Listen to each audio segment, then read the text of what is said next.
It would be the equivalent of having a ratemystudents.com website. All right, questions?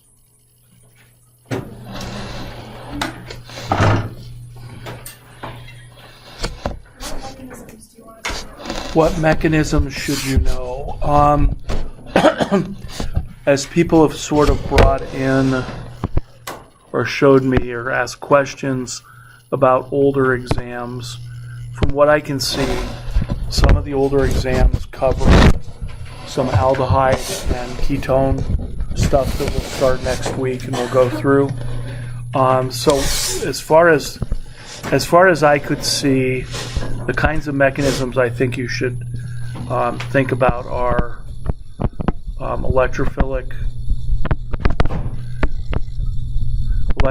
aromatic substitution, and I would also kind of know the nucleophilic aromatic substitution, and I would know both the mechanisms for activated and sort of the D or unactivated rings. Though we did the last two on Monday.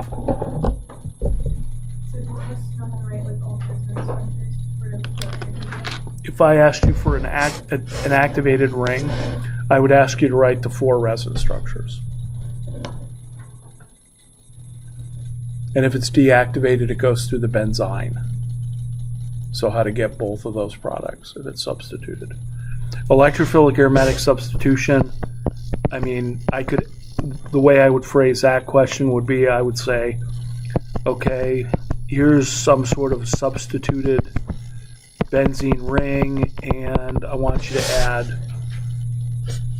the electrophile to it and write all the resonance structures of the intermediate.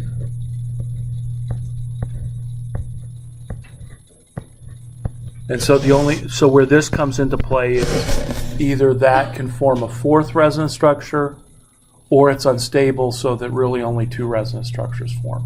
So I would say, add the electrophile ortho, or add the electrophile meta, or para. So that would be how I would ask that.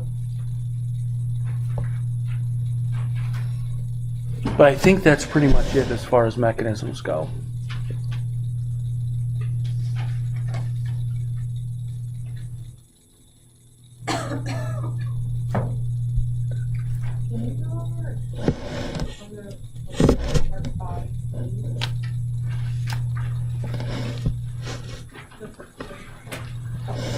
Somebody hold it up. Part 5C.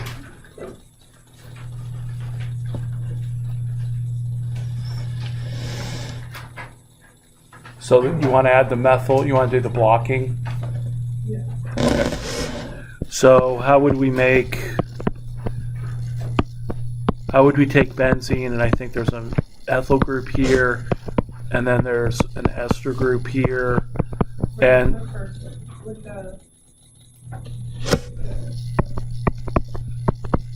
what's the first one? With the CH3 and the O, okay.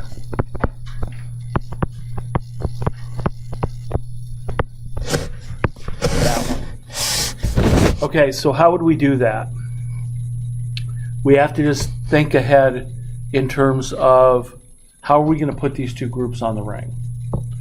So where's the methyl group going to come from? Kevin? And AlCl3. So we're going to do Friedel-Crafts alkylation to put the methyl group on the ring. Then for the ether, what's got to go on the ring?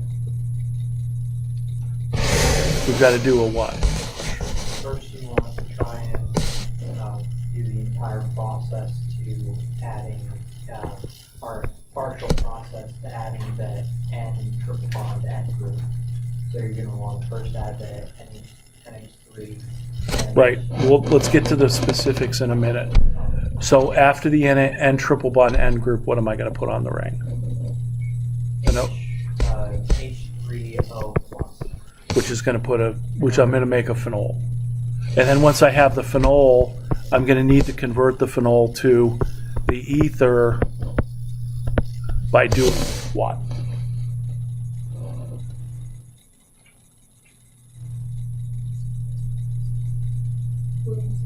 So Williamson ether synthesis, so I'm going to deprotonate that OH and then add like ethyl chloride to the phenoxide. So I need to be able to put the OH on the ring. So you have to think down the road, okay, exactly how am I going to put these two groups on the ring? And then we have to think about the substitution pattern for this.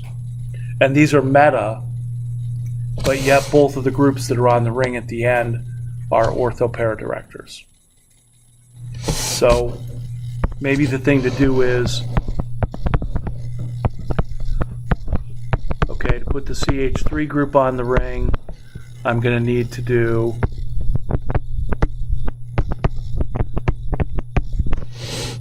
Friedel-Crafts alkylation to put the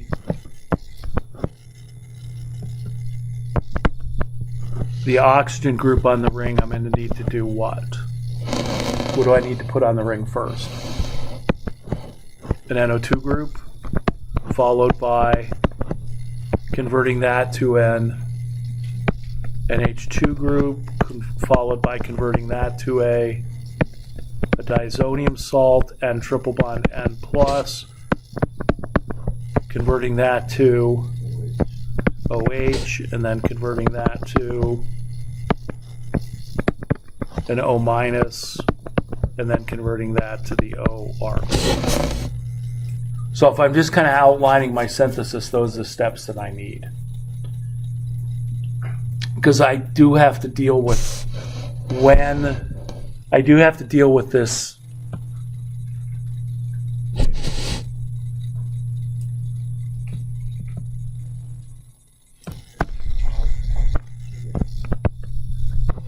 Because it's got to be meta. I wrote it wrong. So, two different points you think you could. Put in the CH3. All right, so I'm going to need to put the NO2 group on first. So if I'm looking at all these groups, which one of those is a meta director? NO2 is a meta director.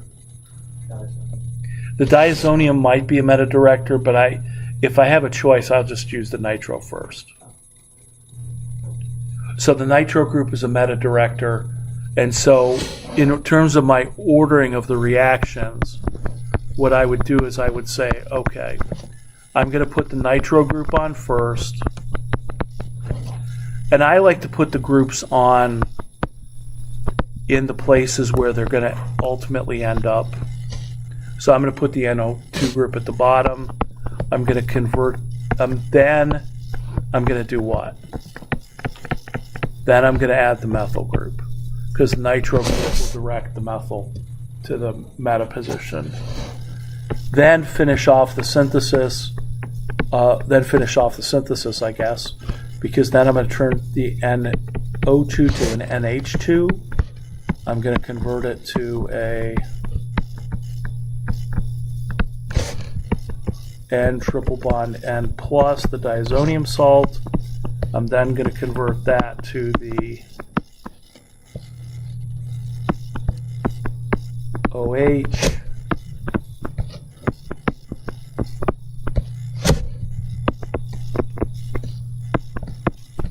And then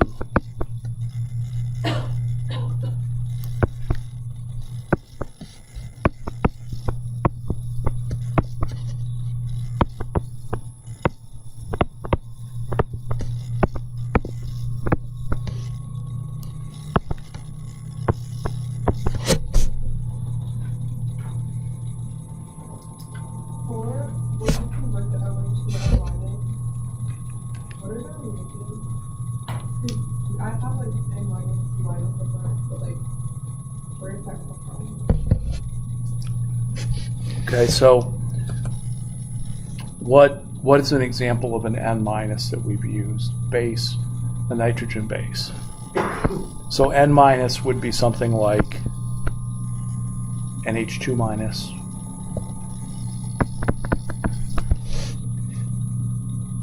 So what I'm doing is I'm listing all the bases that are stronger than a phenoxide. So we could use an N minus might be NH2 minus. C minus might be something like a Grignard. NaOH would work for this. So you could use NaOH because the phenol is a stronger acid. So N minus, C minus, H minus. You could actually just write H minus because that's a hydride. Can I go to the stockroom and get NaH? Probably not, but I think I have some in my lab. So I could go to my lab and get NaH, or I could go to my lab and get KH.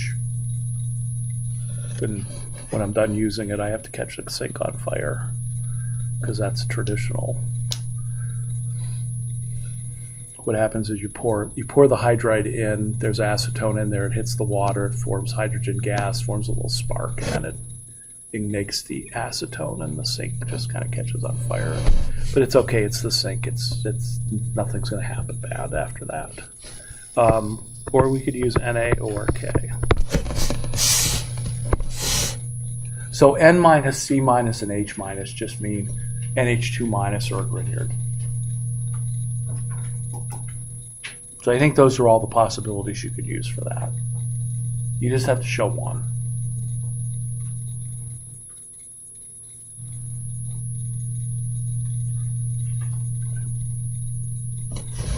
Everybody have all the reagents down that they would use? If you don't, that would probably be a good thing to review because you're probably going to have to be able to put an OH group on the ring.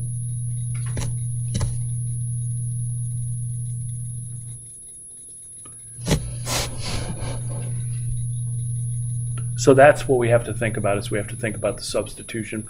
Once we have our sort of plan in terms of how we're going to get each group on the ring, we have to go back and say, okay, now where do I add the second group? Because it's got to be directed to the right position. So in this case, really, the NO2 group would be the best position to put the methyl group on.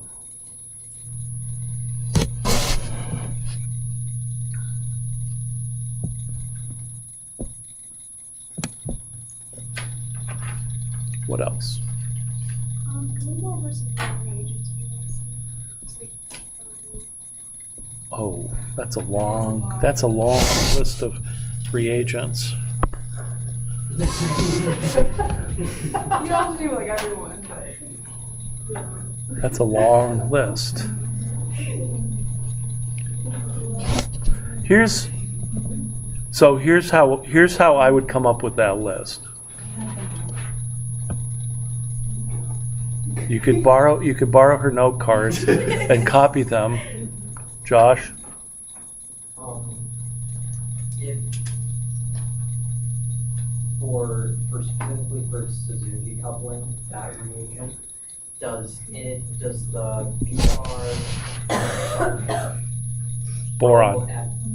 ester, or what's that called? A borate ester. A borate ester, does that group add anti-Markovnikov or Markovnikov? Markovnikov 100%, or sorry, anti-Markovnikov 100% cis. Anti-Markovnikov. So here's one of the reagents that would be on that list. Would be Suzuki coupling. Pre-Suzuki coupling. So if I gave you, for instance, in one of the problems that was for today, I had a C triple bond C with a CH3, and I added to that H, B, and then the borate ester. So we have to add the H and the boron group 100% cis. The question is, where does the hydrogen go? Where does the boron go? Now, for the most part, this is anti-Markovnikov addition. But in this case, both carbons have the same number of hydrogens, 0.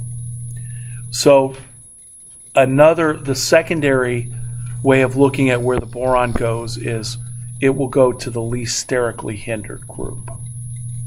So that means that when you're doing this reaction, you'll have the H add towards the ring, and then you'll have the boron group add on the terminal carbon. Because the boron group, being big, has to add to the carbon that is least hindered, and then that would leave me a double bond there.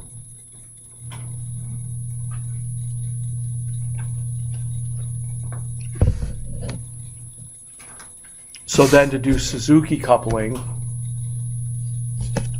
whatever my group is with the halogen,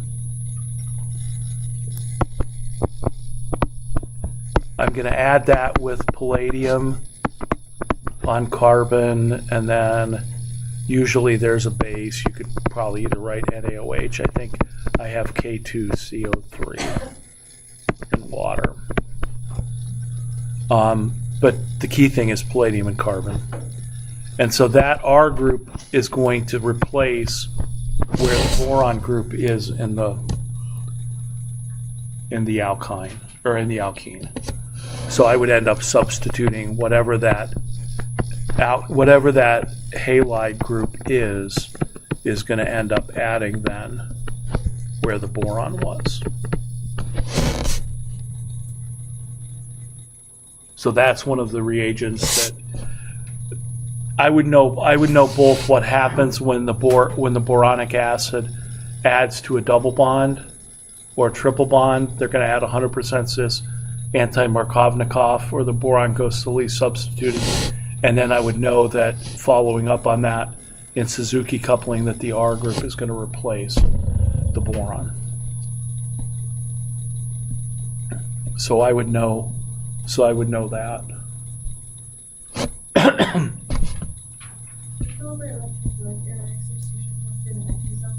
But just like list them, and then maybe just like for deactivating, there's like another, like Oh, okay. and then also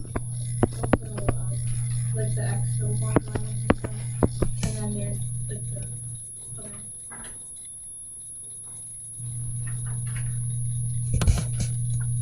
Yeah, that's a lot of reagents.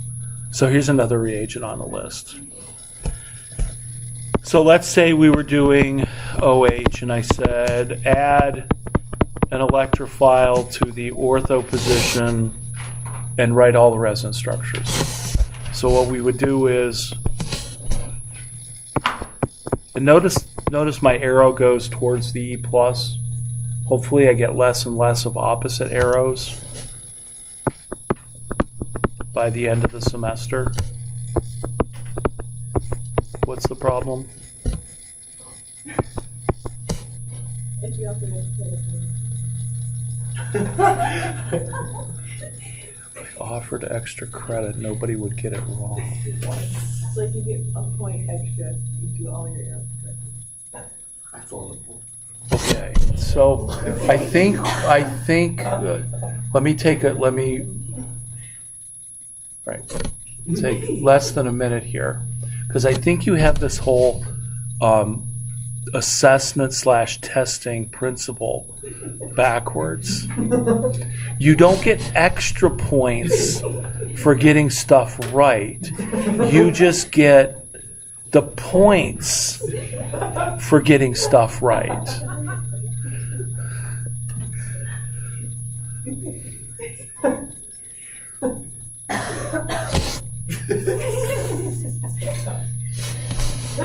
Okay.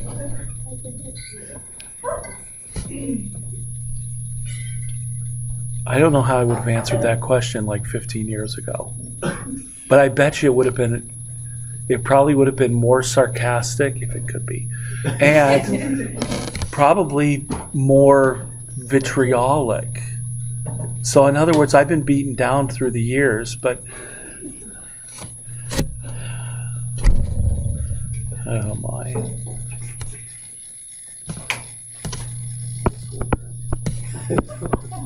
No, I was gonna suggest I was going to suggest that you could go to one of your biology professors, and I have one particularly in mind that I won't name, and sort of make that comment and see what they would tell you.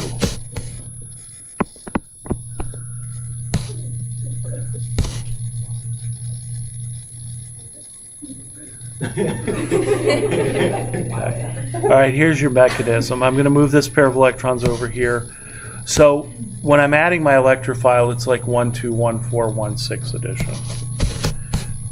So there would be like, I'm just moving my pair of electrons and I'm reforming the double bond, but the plus charge moves then 2 positions opposite when you move the double bond. So here would be an example with an atom.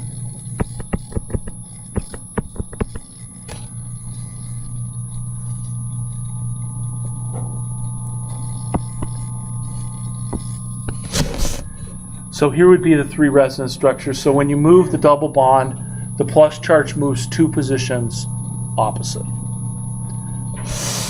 So here's my 3, and this is representative of that group. Is there a reason why the on the first, or like all the resonance structures, the E and the H are where they are, or could those be switched? No, they have to stay where they're at because these are resonance structures, so they have to stay in that position. But like I'm saying, if it was switched on like one of them, the E was where the H was. And it Oh was yeah, on no, all that of them? doesn't matter. Okay. That switching the E and the H, technically you're not supposed to do that Okay. because these are resonance structures. The only thing I'm ever allowed to move are lone pairs and charges, so they should stay in the same place. Okay, but if I just wrote it.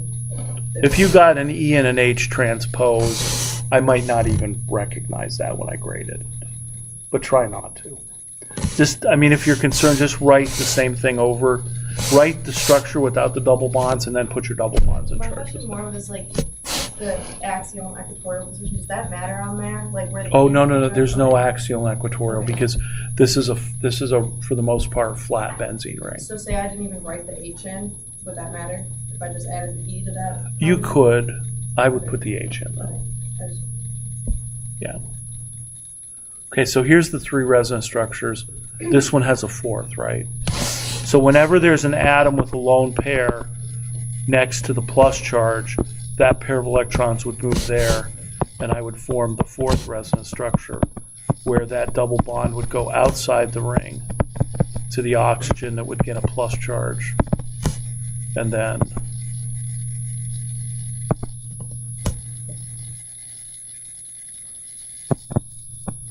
that would be my 4th resonance structure. And that 4th resonance structure is the reason that any group with lone pairs on it is an ortho and para director. Because when you add the electrophile ortho and para, you get that 4th resonance structure. When you add the electrophile meta, you just get the first 3. So through the activating and deactivating groups that are through like the inductive effect, they would still have that structure. If they're induction, there's no resonance structures. So what about like halogen? So halogen is an atom with a lone pair. It is, but it's the exception to the rule. So it deactivates by induction, but because it looks like an X with a lone pair, it directs orthopara. And that's the reason why it's the exception. So if we were to add like a CH3 group, you wouldn't have the resonance structures because that's the induction. No, if you go back and you look at your notes, the CH3, the reason CH3 is orthopara is because when the plus charge is next to the CH3, that makes a tertiary carbocation, which is more stable than the secondaries. So the key with all of this, and we just did this, 2 weeks ago right after break. But if you wanted to go back and look at this, it can all be summarized by whenever the plus charge is next to the group, does that group stabilize that carbocation? If it does, it's orthopara. If it forms a fourth resonance structure, it's orthopara. If the plus charge is next to the group and it is unstable, then it's meta. So the example there was, well, the example I've been giving is if there was a plus charge next to the nitro group, right? If I added my electrophile,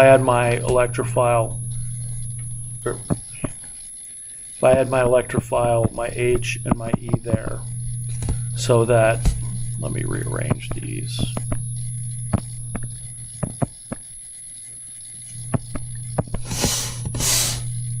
So if I add my H and my E ortho with the nitro group, what happens is the plus charges next to nitro group.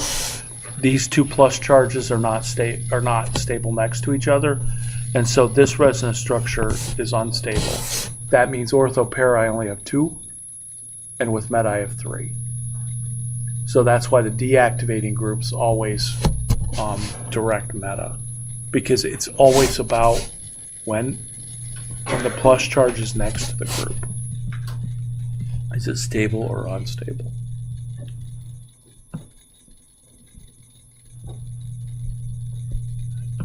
So that would be an example. And then this would be an example of it not being 3 resonance structures, only 2.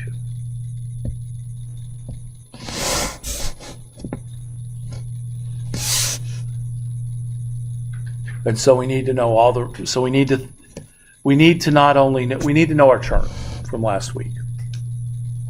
We need to know orthopara directors, meta directors. We need to know all the different ways that we can generate E+.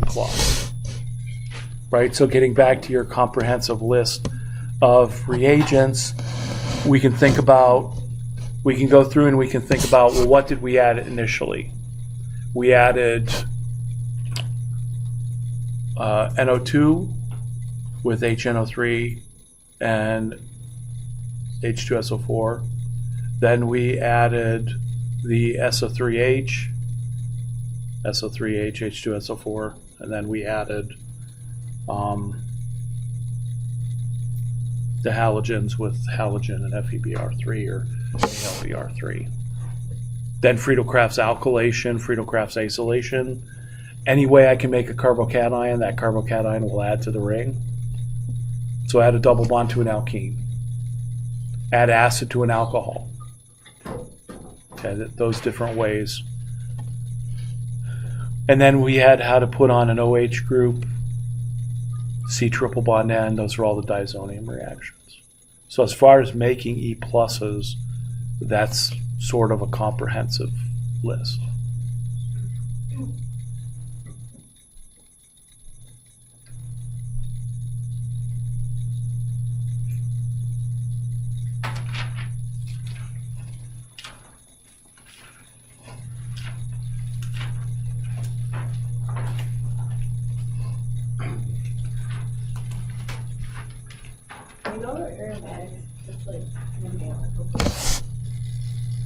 Like whether it's aromatic, anti-aromatic, or non-aromatic and basic. Okay, so those two kind of go together, and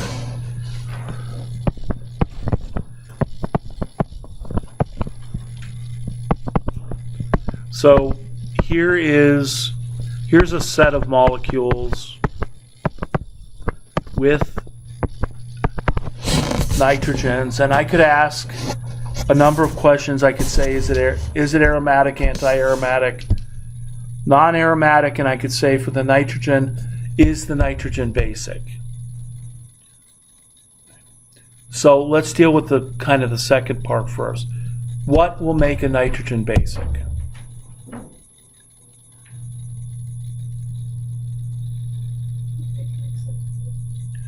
Okay, if it can accept a proton. Now, how is it going to be able to accept that proton?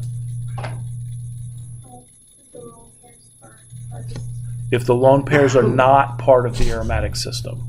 Exactly. See, look at all the interesting stuff you have in your notes. And they almost look like they've been rewritten. Rewriting notes after class, you get 1 point towards an A. Not, you don't get a point. You get, that's one of the things you have, no, that's one of the things that can help you learn the material. Somebody was in with the jumbled mess of notes today, and I said, maybe you want to organize these and rewrite them so that you kind of know what reactions we're looking at. It's kind of late for study skills at this point, although it may never be too late for study skills. I digress. So the electron pair cannot be part of the system. So let's look at pyridine here. Remember, to be aromatic, all the ring atoms have to be sp2. So is this nitrogen sp2? Yes. By choice? No. It's automatically sp2. Doesn't have a choice. So that means that it has an unhybridized p orbital, which then is part of the pi system. We've got 2, 4, 6 pi electrons. That nitrogen, then the whole system is aromatic. What about these lone pairs, though? Are they part of the pi system? No, because the nitrogen had a p orbital that already had electrons in it. So this nitrogen would be basic, and that ring would be aromatic.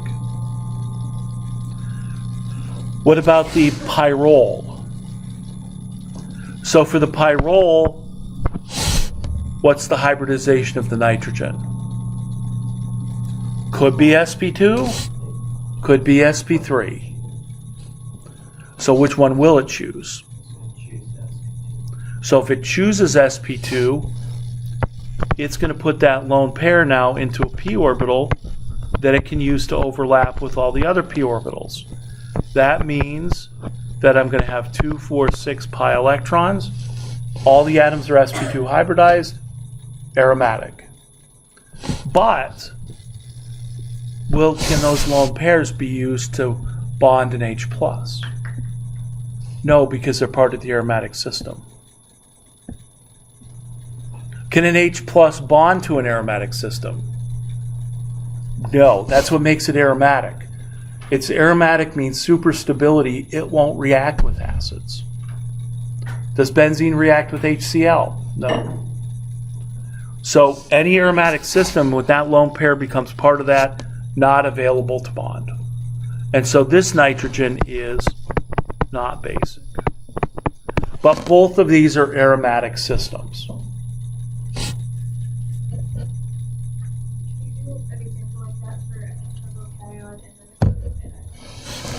So for the carbocation,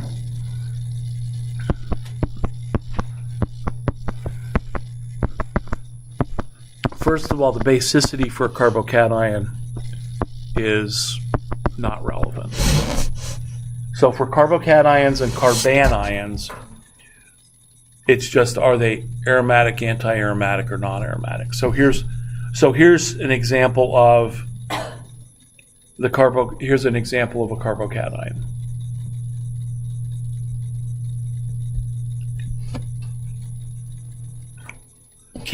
Are all the atoms in the ring sp2 hybridized?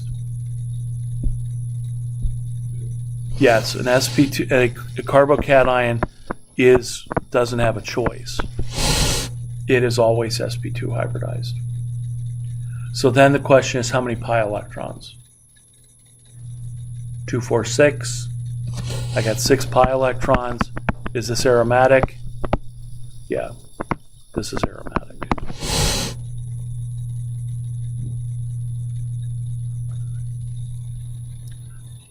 But let me change that.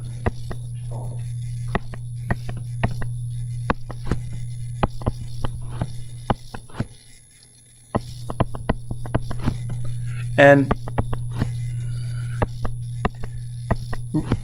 this negative charge goes with the lone pair. So the reason that carbon's negatively charged is because that carbon has a lone pair.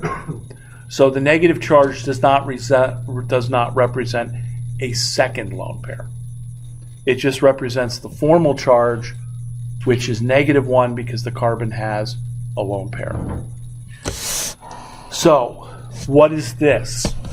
Aromatic, anti-aromatic, or non-aromatic?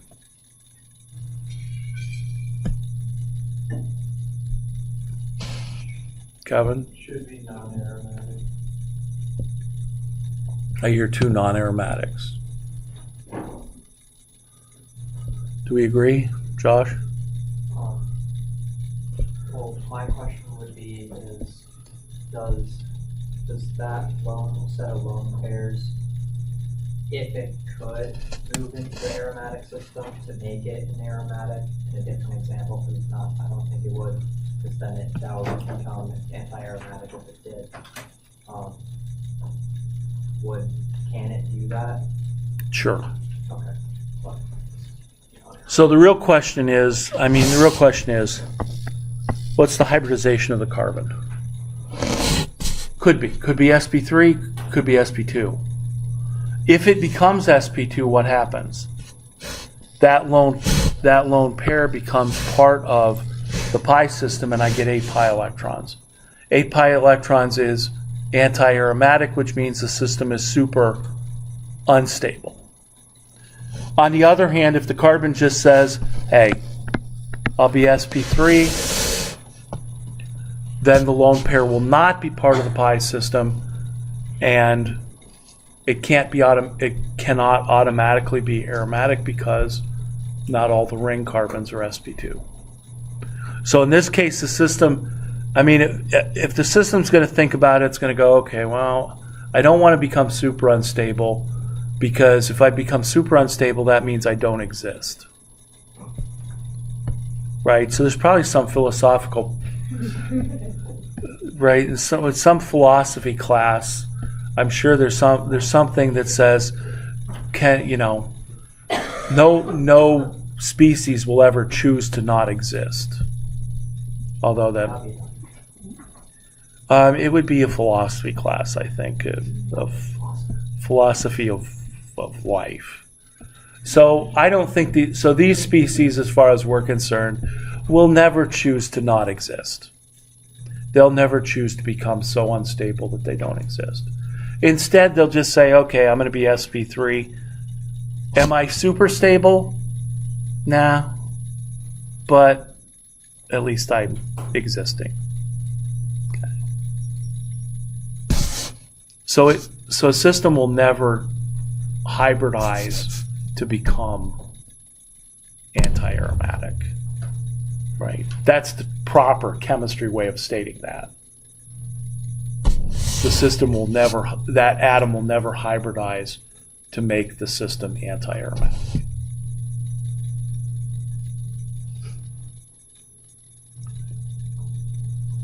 Did you do one from question 3? I don't know.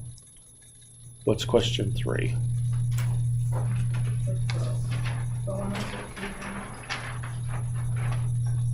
It's one at the bottom, right?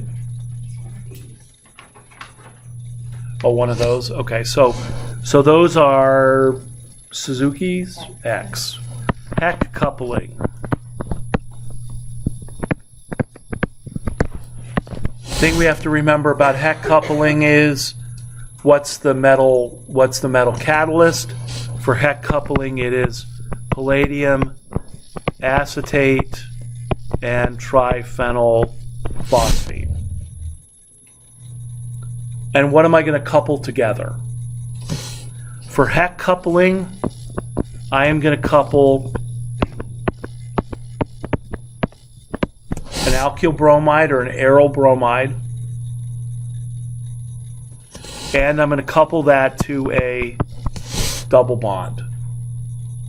And so I'm going to form the bond. Basically, I'm going to replace the bromine with the double bond at basically its end position or in between. So for instance, I'll kind of make one up here because it doesn't matter, they're all the same. So let's say I gave you that one and said, how would you make that by Hec coupling? What we would do is we would say, okay, the bond that I'm making is going to be this one. So I'm going to break, so that's the bond I'm breaking. Where did the left-hand part come from? The left-hand part came from the bromide. What did the right-hand part come from? Well, the right-hand part is just the right-hand part with no bond. So then I would say that plus that, and palladium acetate and triphenyl phosphate. So for any of the Hec coupling, any of the Suzuki couplings, what we have to do is we just have to remember what it comes from. What if the one is Inside of the ring. So, well, isn't one of the problems actually have something like this? So I'll just use that. And over here, what am I attaching it to? A benzene ring? Okay. No problem. React those two together. And so what happens? The bromine gets replaced by a bond and a double bond.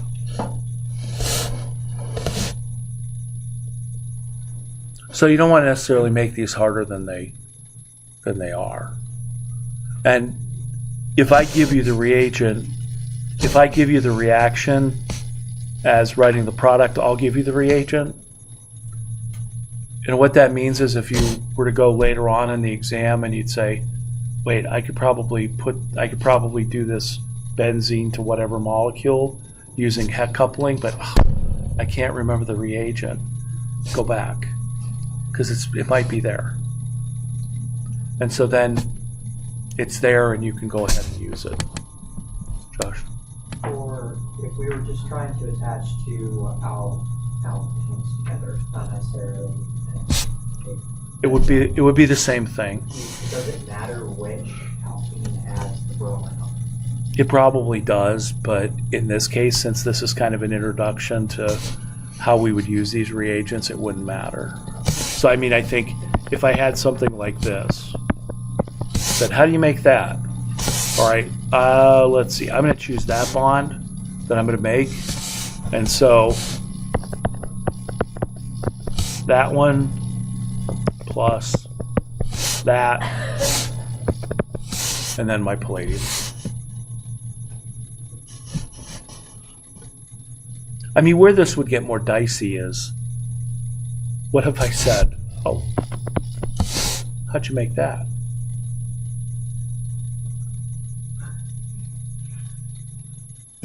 HBr with a triple bond C. Exactly. That would come from a triple bond and HBr.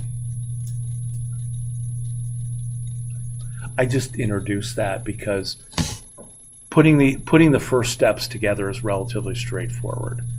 Getting those pieces further down the line is where it gets to be a little bit more difficult.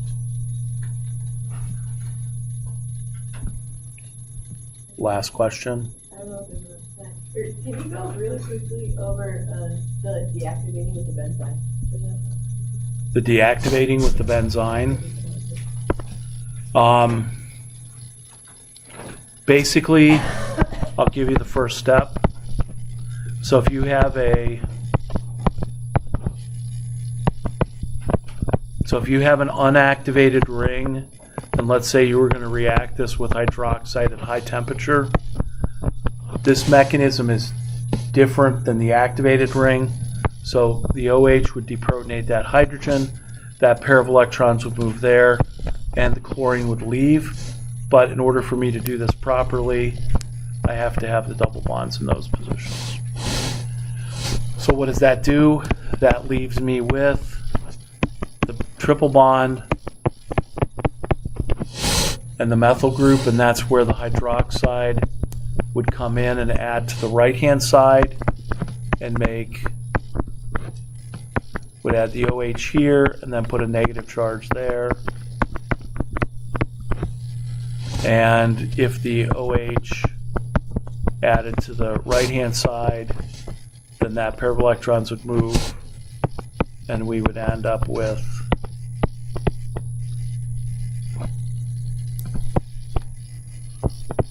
the OH there.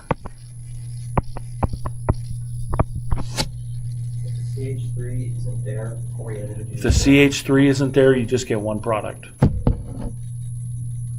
If the CH3 is there, you get the same product whether you add from the left or right. Oh, sure. Yeah.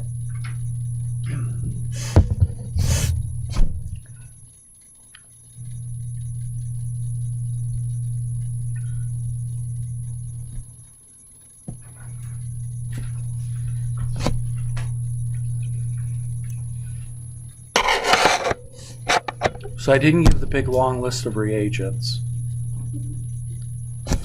But here's how I want to make sure that that you get your money's worth and that you have a test where I'm not leaving off substantial parts of stuff, right? So here's what I'm going to do. I'm going to go onto Canvas, and I'm going to go back to the folder that has the aromaticity, right? Because that's where we're starting. And then I'm going to go forward, and I'm going to probably look at the PowerPoint slides, or fortunately for you, these slides I write out here, I do put on the Canvas. So you could go back and see what we wrote out in class. And so then I would take another piece of paper, and I would just start listing the reagents. And I would also then have a list of topics to choose from. And so I would have everything I needed. And if I did that every day after class, then I would already have those summarized when I got to the exam. So that's honestly, and I was probably a little harsher this morning with somebody that came in with just a jumbled mess of notes. And I'm like, you got to organize this. And so you got to go back through the notes and look at the reagents that are there and organize them. And if they're not, if you like 3x5 cards and they're not on 3x5 cards, you might be a couple of days late in terms of starting the 3x5 cards, but there's still tomorrow. So I mean, you go through that's if you're kind of like, I don't even know where to begin. You got to eat an elephant one bite at a time, right? That's the saying. So go back to the beginning where we're starting and just go through the notes and go one at a time. So that's my suggestion, in terms of assembling that list. I could sit here and I could read it off to you, and I can't because I can't necessarily. I'm going to miss something. But if I was to do that, you're not going to get nearly as much out of it as if you sit down and go through your notes that way. So that's my suggestion, and honestly, that's how I write the test. If I want to remember all the things, I'll have a list there, and I'll just randomly go through it. So that's what I do. Okay, if you got questions, you can come up and get your graded stuff. Keep your homework problems